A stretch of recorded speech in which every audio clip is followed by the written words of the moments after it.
Hey, welcome to the Low Code Lounge. In this video series, we're going to talk about everything enterprise automation and low code. So let's have some fun, dig in, and get to it. Welcome to the lounge.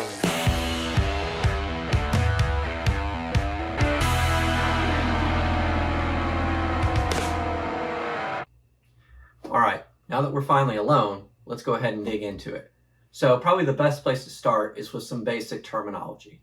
And so the terms low code and no code often get used interchangeably. So let's take a look at the differences between the two. So let's start with no code. So I always think of no code as mega blocks, where I see low code as Legos. And let me explain what I mean there.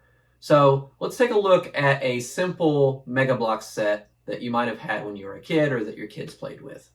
Now this is perfect for anybody that can follow along with simple instructions and wants to build a basic structure.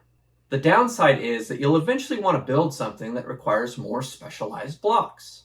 This is where low code comes in. Since true no-code platforms don't really have a way to extend your application by using custom code or additional building blocks, you're left with a finite amount of things that you can build. One of the key differences between no-code and low-code is a lot of low-code platforms will let you add or complement your application with custom code. They also typically have a lot more variety in the terms of building blocks that they offer you out of the box. With low code, you can build something simple like we saw with our Mega Blocks example, but you can also build things much more complex since you have more pieces to work with. The big downside to low code in this approach is that there's no instruction manual. So a lot of times you may be picturing something like this and actually end up with something like this. It does take a little bit of know-how to get the most out of a low-code platform, and maybe even a little coding experience.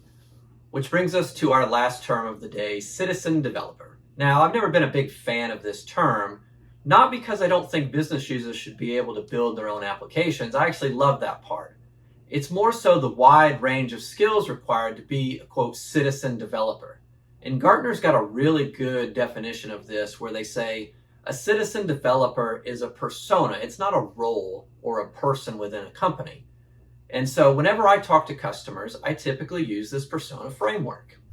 So at one end of the spectrum, we have the citizen designer. This is somebody that knows what they want to build, they have the subject matter expertise, and they can drag basic shapes onto a canvas. Next, we have what I like to call a citizen delegate. This is somebody that can modify an existing application that was built using low-code tools. They also have a little bit more technical acumen and can be that bridge between the business users that aren't so technically savvy and IT and development that completes the low-code build. And finally, that brings us to professional developers. These are people that can build an entire application from scratch using code or a combination of code and low-code technologies to build a fully production application. So there you have it. That's my take on all this low-code, no-code, citizen developer stuff.